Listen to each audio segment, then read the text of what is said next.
this is very strange for me because I'm not used to doing this. I usually stand on the other side of the light, and now I'm feeling the pressure I put other people into, and it's hard.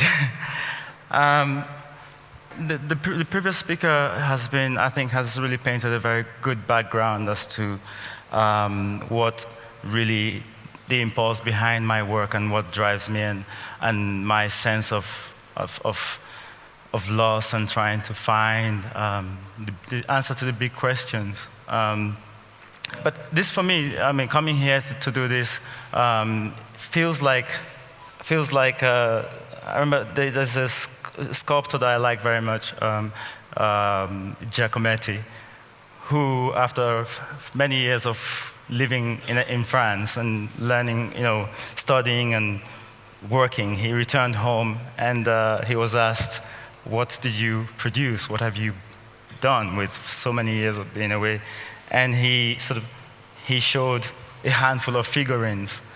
And obviously people were, is this what you spent years doing? And we expected, huge masterpieces, And, but what struck me is the understanding that in those little pieces where the culmination of a man's life, search, thought, and everything, just in a reduced, small version. In a way, I feel like that. I feel like I'm coming home to talk about what I've been out away doing for 20 years now. And I will start with a brief taster of what I've been about. Handful of films, nothing much, 2 feature films and a handful of short films. But we'll go with the first piece. I destroy lives.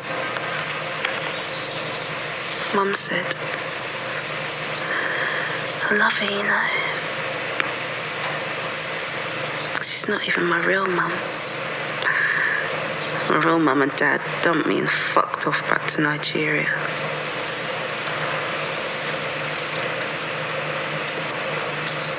Devil is in me, cool. Sleep. Have you ever been?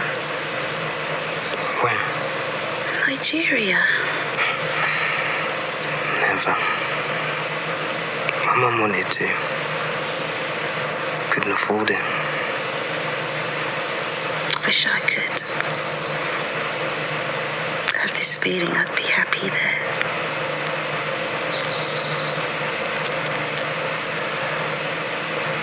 Why does everyone get rid of me?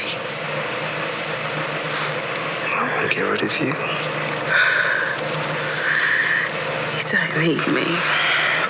You're just too blind to see it now.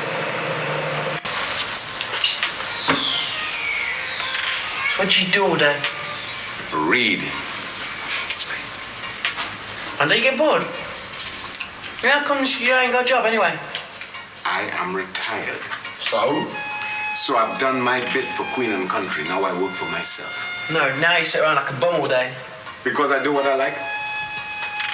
Look, man, reading don't feed no one. And it's particularly don't feed your spliff habit. It feeds my mind and my soul.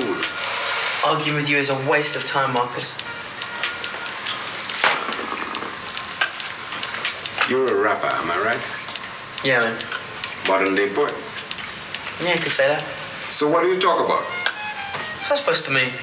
Simple. What do you rap about? Reality, man. Whose reality? My fucking reality. Tell me about your reality. Racism, oppression, people like me not getting a break in life. So what solutions do you offer? I mean, the job of a poet is not Man, just fight the power, simple. Blow the motherfuckers out of the sky. with an AK-47. Man, if I had one, too fucking right. And how many soldiers have you recruited to fight this war with you? Fuck up, Marcus, you know what I mean? When a man resorts to profanities, it's a sure sign of his inability to express himself. See, man, you're just taking the piss out of me now. The Panthers. Panthers. Ass-kicking guys were fed up with all that white supremacist pies that be bullshit and just went in there and kicked everybody's ass. Fucking wicked, man. I saw the movie. It was bad. What? I saw his last film. Épuisé, right? Yes. It's not to make A bad joke, but it was épuisé. Épuisé. Tired. Exhausted. Fed up. Can you not shut up? Now you talk straight to me. What's wrong with my films? Let's go. Ezra. This up. Ezra. What about yours? What about My film suck. What about what? What do you think about your movie? My movies, they are okay. Fine. They are better than making documentaries no one ever sees. What the fuck are you talking about? Right. Did you ever move your fucking ass from Hollywood to go and film something real?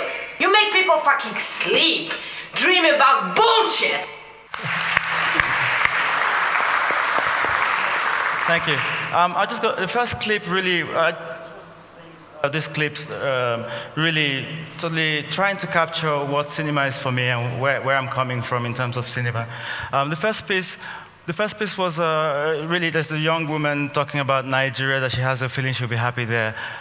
These are the sentiments of someone that's been away from home, and that was something that I went through, and I'm still going through. I've not been home for quite a while, for about 5 years now. I've been away 20 years in total, but.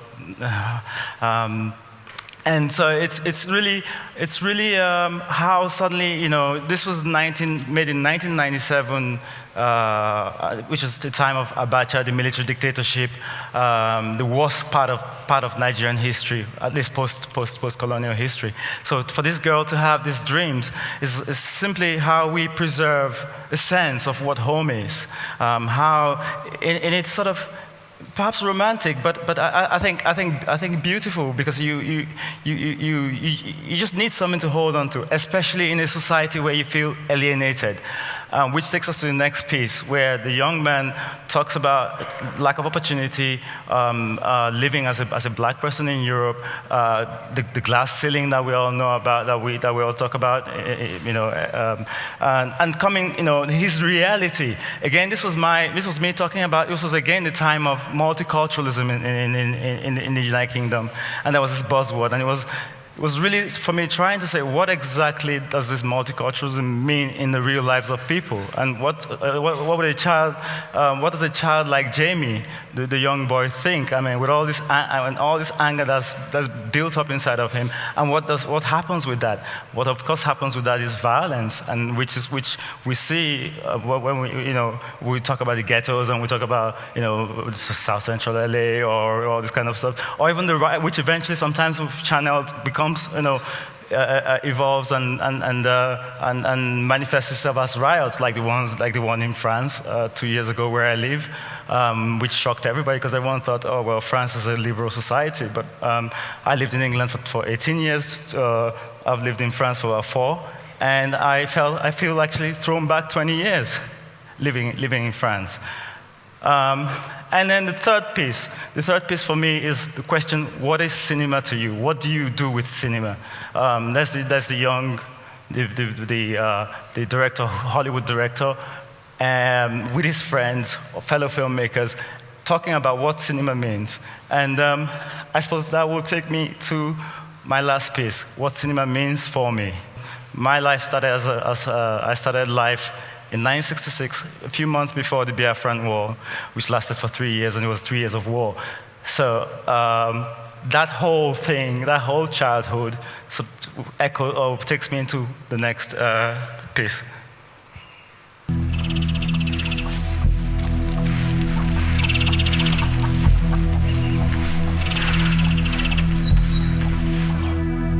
Onicha, off to school with your brother. Yes, Mama.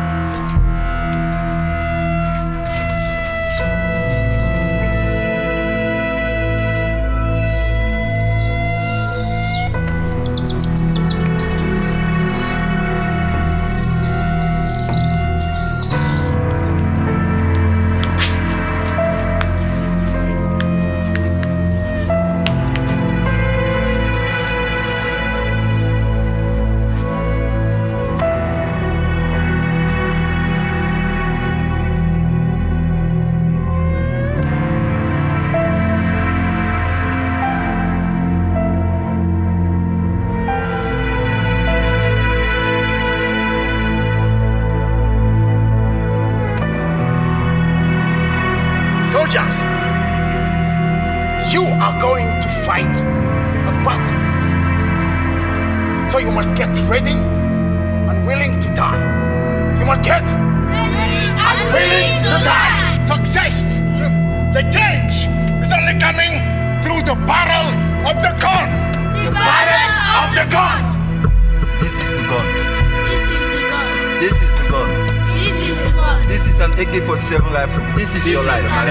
This is the gun. This is an AK-47 rifle. This is your life. They give us the special drugs. We call it bubbles. Amphetamine.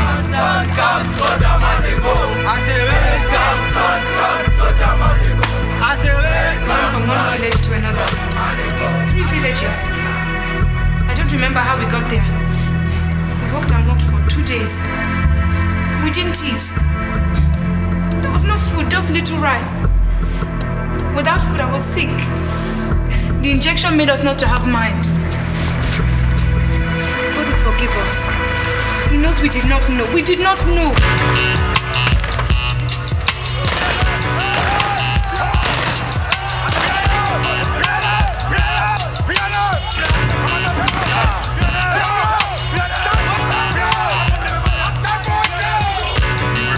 January 6th, 1999?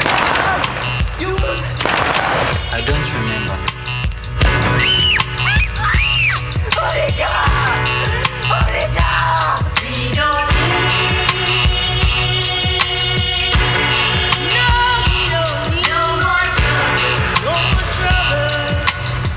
The killing order.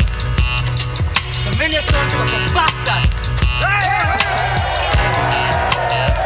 Who is she? Me.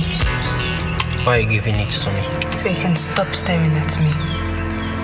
My story is a little bit complicated. I'm interested. My guy is pregnant. You know what you are? A crocodile. Big mouth, short legs. What's on your mind?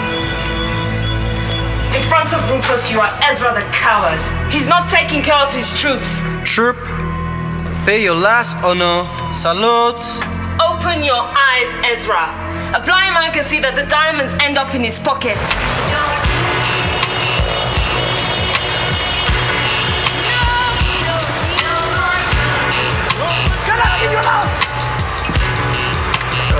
I take it you are preparing a major attack. But this must be the mine. The girl is here. Well done.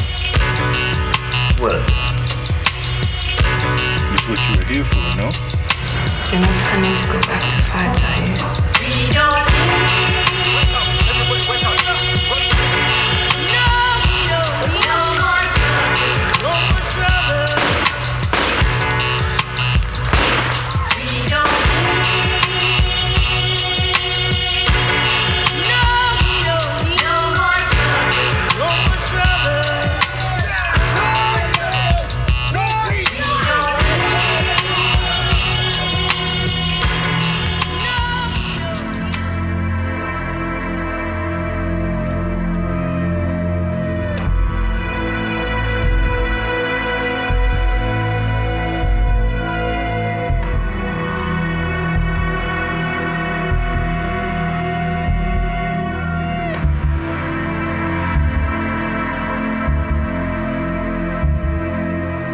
We hope that with your help and the help of others with this commission, we'll go a long way towards understanding the causes of the rebel war.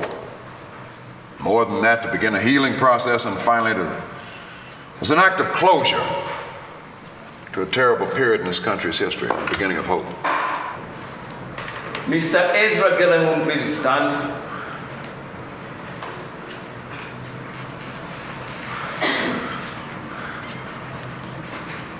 State your name and the age for the commission. My name is Ezra Gellenholm. I am 15 or 16. I don't remember. Ask my sister. She is the witch. She knows everything. 16. Mr. Gilhoun, I'd like to remind you, you're not on trial here for any crimes you committed. We are fighting for our freedom. If killing in a war is a crime, then you have to charge every soldier in the war. War is a crime, yes, but I did not start it. You two are a retired general, not so. Yes. correct? So you two must stand trial them. Our government was corrupt. Lack of education was their way to control power. If I may ask, do you pay for school in your country? No, we don't. You are richer than us. But we pay for school. Your country talk about democracy, but you support corrupt government like my own. Why? Because you want our diamond. Ask if anyone in this room have ever seen real diamond before. No. Mr. Gallagher, I have to remind you, you are not on trial here today. You are not on trial. Then let me go. I can't do that, son. So you are a liar. Thank you. Just very quickly to say that my point really here is that while we're making all these huge advancements, while we're doing all of, which for me, I think we should. Africa should move forward, but we should remember so we don't go back here again. Thank you. Thank you, Newton. One of the themes that come through very strongly in the piece we just watched is this sense of the psychological trauma of the young that have to play this role of being child soldiers. And considering where you are coming from, and when we consider the extent to which it's not taken as seriously as it should be, what would you have to say about that? In the process of my research, I actually spent a bit of time in Sierra Leone researching this, and I remember I met a lot of child soldiers, ex-combatants, as they like to be called. I met psychosocial workers who worked with them. I met psychiatrists who spent time with them, aid workers, and NGOs, a whole lot. But I remember on the flight back, on my last trip, I remember breaking down in tears and thinking to myself, if these kids, if any kid in the West, in the Western world, went through a day of what any of these kids have gone through, they'll be on therapy for the rest of their natural lives. So for me, it's the thought of we have all these children. It's a generation.